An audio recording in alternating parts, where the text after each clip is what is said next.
Laboratories, where scientists from Epcot and the U.S. Department of Agriculture are exploring innovative ways to produce bountiful harvests now and into the future. Almost dropped my phone. Just saying. The tropics are home to the greatest diversity of plants on the planet. Many of these, like papaya, bananas, cacao, coffee, and rice, are well known around the world.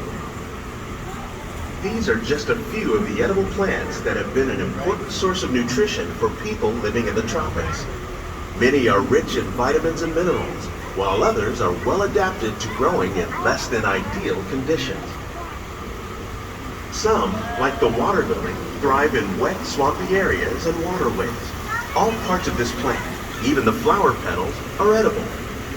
The starchy root of the plant has long been used to make flour for baking.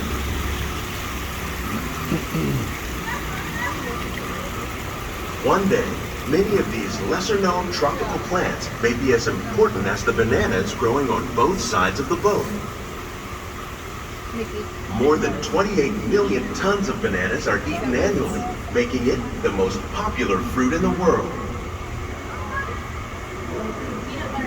Vanilla. And the pumpkin. It's vanilla. Let's do that vine. This is the biodome.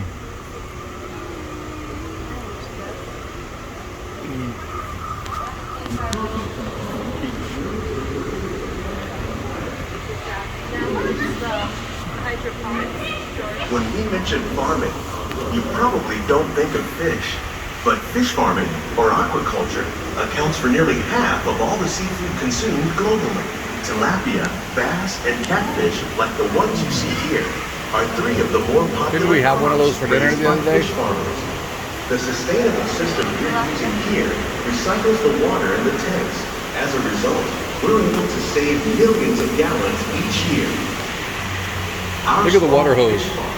That's the water hose. 5,000 pounds of fish each year to serve at Catfish. around Walt Disney World. Innovations like this one can play an important role in our efforts to produce bountiful harvests and still protect natural resources.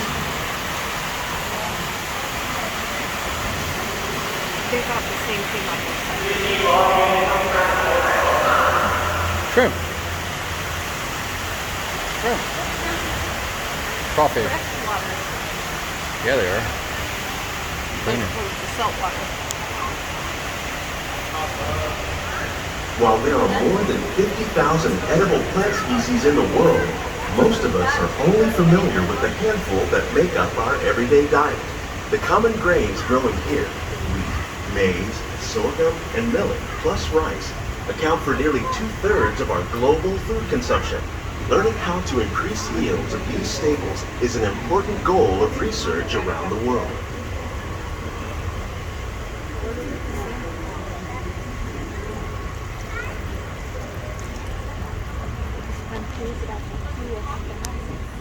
Sorghum. These plants are definitely on their way up. With Innovative sand. growing techniques like these increase yields Sand's on while the more topsoil. efficiently using resources like water, fertilizer, and pesticides. Another innovation at work here is our integrated pest management program. By populating our greenhouses with beneficial insects that prey on harmful pests, like aphids and flies, we are significantly reducing our reliance on conventional pesticides. We're growing these crops using our nutrient film system. This technique precisely controls and recycles water and nutrients. With it, we can produce over 27,000 heads of lettuce a year in this one small area. It waters from the top. It's at an incline. Some of our best ideas have been inspired by nature, like these fruit and vegetable trees. By growing these ground plants vertically, we can increase yields and better control diseases. These crops taste as good as they look. In fact, we serve more than 15 tons of produce from our greenhouses in restaurants here at the land every year.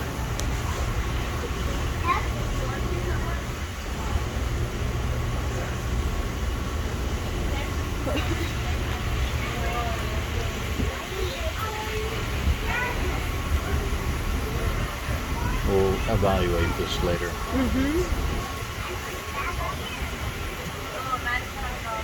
Big pipe. The future of agriculture may include innovative ideas like this vertical growing system. Plants grown in this way use a fraction of the space required by traditional growing methods. That saves water and increases production. The aquaponics system on your left combines hydroponics with aquaculture. Look. The fish provide a Look at that, they're natural not source of even fertilizer for the plants, and the plants help keep the water clean for the fish. It's another great way to produce more while using less. In our lab, Epcot scientists are working with the U.S. Department of Agriculture on a They're number of massaging the innovative plants. projects. The goal of these efforts is to produce higher yielding and better quality plants.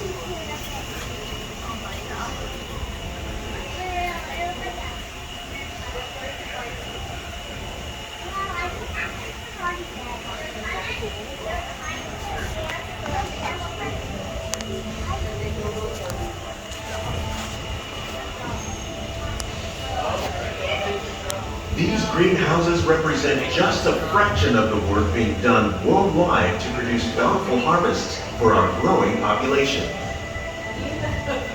Scientists, farmers, and even backyard gardeners are doing their part to improve the quantity and quality of foods that we all rely upon.